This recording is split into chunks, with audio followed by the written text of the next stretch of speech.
Hey, the moment you've all been waiting for. It is Super Bowl preview week, and I will give you an analysis of the two teams that are remaining, House of Fire and Evil Empire.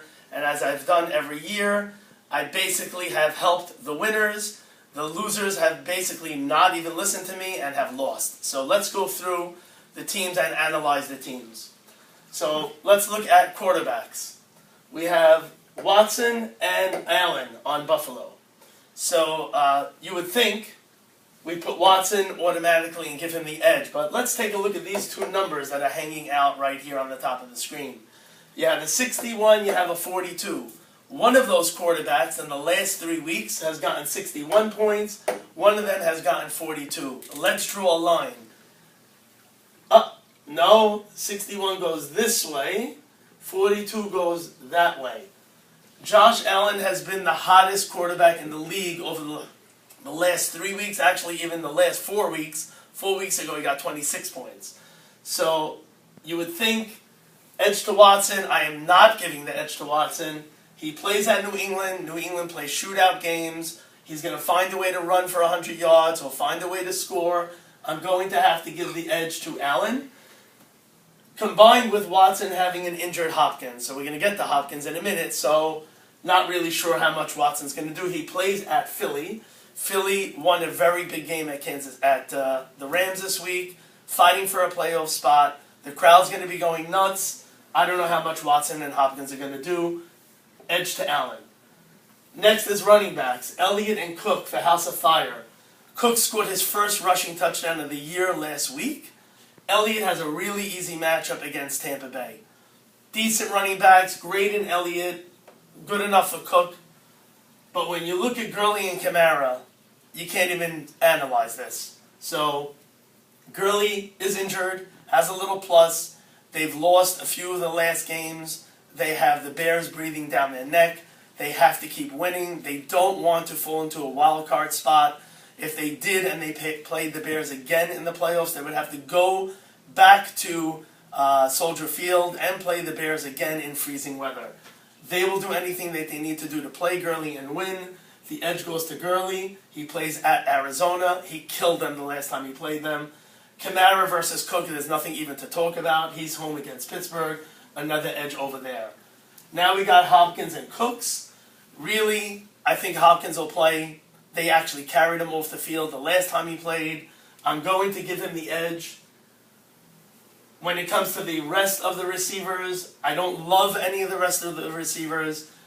Where Ralph over here traded away Thielen and Thomas, who've actually not been very good the last couple of weeks. He's got Hamilton, he's got Nelson. Jordy's been okay. They play each other, Oakland and Denver, so it could be a shootout game. You have Reynolds and Godwin. I don't like them at all. They're both on the road. What might happen is Foster over here, one of the pickups by House of Fire, couldn't slot in either for Reynolds and Godwin. I would think probably for Godwin. That'll neutralize a little bit of Allen over here, right? So this was a really good pickup. This was $3. I'm sure Ralphie put in for him and didn't get him, but that was a nice move by House of Fire, taking Foster for $3 here. So he may slot him in over here. Too hard to give an edge here. I'll call it even. If he brings Foster in with Jordy, I'll also call it even. But again, it'll neutralize Allen. Let's move to Kittle and Ebron. Ebron is a big guy. He's been great all year. I probably would give him the edge over any other tight end. But Kittle has been huge. He does play the Bears, which is not an easy matchup, but I have to give him the edge. So Ebron, he can get no touchdowns, 3 touchdowns, pretty much anything, but Kittle is like an automatic and very steady guy. We'll give Kittle the edge. Mayfield over Winston, nothing to talk about. Mayfield here. Winston has been a disaster, and he plays at Dallas. Let's skip the D's. Actually, let's do the D's. So Dolphins, Vikings. I'm going to give the edge to the Vikings who play Detroit. We're going to have to discuss this pick right now. This is one of the worst picks I've ever seen in the history of LOEG. I'm going to tell you a lot about the Dolphins' defense. The first thing I'm going to tell you, why spend $12 on this defense when all you needed to do is spend a lot less on them and get them, or get rid of Conley, who you'd never even needed, were never going to use. Conley had a total of 7 receptions the last 3 weeks. A total of 7. Why can't you cut him last Sunday and pick up the Dolphins? Now, the Dolphins play Jacksonville. Jacksonville has lost 9 of the last 10 games, and they do not score. I do understand that. But if you wanted the Dolphins D, you had to take a look and see, you know, I don't need this Conley guy. Let me get rid of him, and let's take the Dolphins for free. No reason to spend 12. Let's look at what other defense you could have taken if you didn't want the Dolphins, or if Ralphie took the Dolphins. Over here we have the last 5 games. The Miami Dolphins have scored a total of 13 points in the last 5 games. A total of 13. The Browns have scored 37. The Browns play Cincinnati, and the Browns are trying to get into the playoffs. Miami Dolphins, 9 of the last 11 games have given up over 27 points in 9 of the last 11 games. So this was a waste of $12. I still give the edge to the Vikings. Now we're going to move down to the kickers.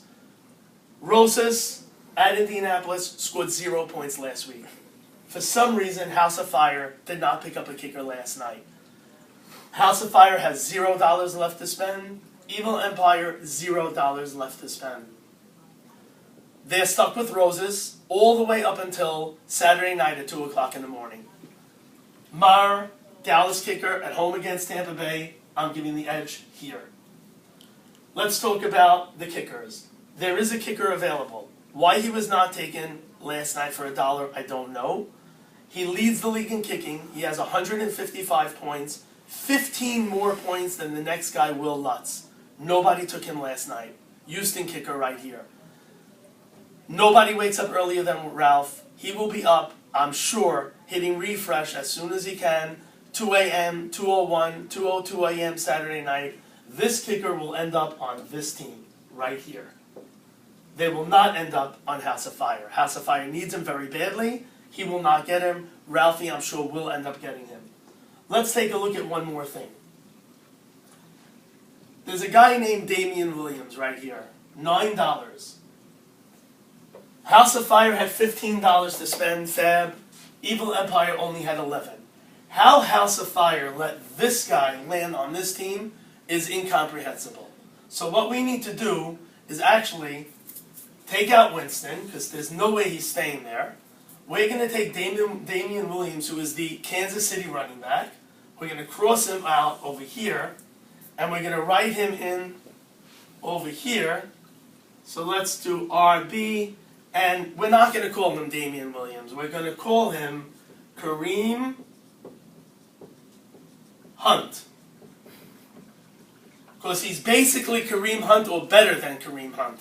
And we're actually going to take this away from here, and we're going to give the check to this right there.